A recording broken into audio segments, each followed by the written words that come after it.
पूरे समय को जब याद आया तब प्रभु को समर्पित कर दिया, क्योंकि हम कार्य में लगे हुए हैं। अच्छा, जब हमारा आंतरिक चिंतन यह है कि हमारा चिंतन लगा रहे, प्रभु से जुड़ा रहे, तो इतना समय नहीं जाएगा, आपको याद आ जाएगा राधा राधा। आप देखो, जब आपके अंदर एक पीड़ा जागेगी निरंतर भजन की, तो अंदर ही अंदर आप उसको पकड़े रहेंगे। रसखान गोविंद ने यूं भजिए जो नागर को चित गागर में।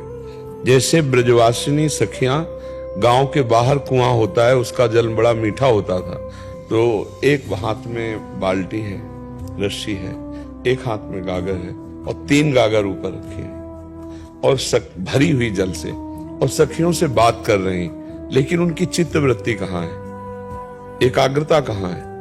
गागर में। अगर जरा भी सर का बैलेंस बिगड़ा तो सब मटके नीचे आ जाएंगे। ऐसे ही हमारा आंतरिक चिंतन प्रभु की तरफ हो, क्रियाएं बाय हो रही हैं, आंतरिक चिंतन। अब हम एकाग्रता पूर्वक 2 काम एक साथ कर रहे हैं, आपसे बात भी कर रहे हैं, क्योंकि नाम ही की चर्चा हो रही, भगवत चर्चा हो रही। लेकिन अगर हम सांसारिक भी बात करें, हमारे दिमाग में बसा हुआ है, मुझे नाम छोड़ना नहीं, वो दिमाग में राधा राधा, अंदर वो दिमाग में चल रहा है। तो हमारे अंदर एक पीड़ा होनी चाहिए, तद विस्मरणेन परम व्याकुलते थे। प्रभु की याद ना भूलें, अगर याद भूलें तो व्याकुलता आ जाए। तो याद कई तरह से, प्रभु के लिए कार्य कर रहे हैं, बीच बीच में राधा राधा बोल दिया, यत करोषि, जो कर रहे हैं वो प्रभु को समर्पित कर दिया, वो भजन माना जाता है। फिर एक जब कर्ता भाव लीन हो जाता है, तब स्वयं भजन होता है। उस समय क्रियाएं होती रहती है, भजन चलता रहता है। अभी कर्ता भाव युक्त है, इसलिए समस्या लग रही है, तो उस कर्म को भी भगवान को समर्पित कर दो। यत करोषि, जो कर्म कर रहे हो बड़ी पवित्रता से, बड़ी एकाग्रता से भगवान के लिए करो। जैसे कोई प्राइवेट नौकरी कर रहे हो, तो 8 घंटे खूब मेहनत करके कार्य करो और वो भगवान को समर्पित कर दो।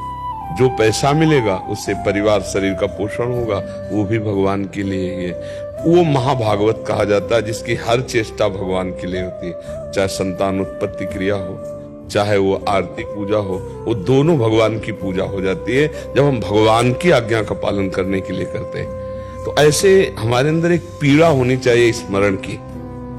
तो शरीर से क्रियाएं हो रही हैं और अंदर से हम राधा राधा राधा, तो हम एकाग्रता पूर्वक कार्य कर सकते हैं। जैसे युद्ध में बहुत खतरा रहता है, पर भगवान कह रहे मां मुनिस्मर युद्ध च, मेरा स्मरण करते हुए तुम युद्ध करो। तो स्मरण हो सकता है, हम याद कर सकते हैं प्रभु की निरंतरता। एक तार तो सिद्ध पुरुष का होता है, अपने लोगों का जब याद आ जाए, कार्यरत है राधा राधा। अगर हम एक बार कहा था कि 10 मिनट में एक बार याद करने का अभ्यास कर लो, तो 24 घंटे में आपको ले आएगा। चलो 10 मिनट हम किसी कार्य में एकाग्र हैं, फिर जैसे सांस लिए ऐसे राधा, फिर 10 मिनट के लिए हम एकाग्रता फिर राधा। आप देख लो, इससे लाभ आपको प्राप्त होगा। जो करो वो प्रभु को समर्पित करो, बीच बीच में नाम जप करते रहो, भाव करो कि हे नाथ, जितना स्मरण बनता है, जितना कर्म बनता है, वो सब आपको समर्पित करते हैं और इसका फल चाहते हैं अखंड स्मृति। तो जब वो अखंड स्मृति दे देंगे तो अपने देखो, शरीर जब काम करता है तो मन ठप तो हो नहीं जाता कि मन एकदम शांत एकाग्र हो गया, उस समय भी चलता रहता है। तो जहां वो चल रहा है, अगर वो चलन भजन में लग जाए तो क्रियाएं भी होती रहेंगी, भजन भी होता रहेगा। तो हम इसका अभ्यास करें धीरे धीरे। असंभव नहीं है, पर प्रारंभ में जब हम इस मार्ग में लगते हैं तो एकाग्रता क्रिया में हो जाती है, प्रभु को भूल जाते हैं।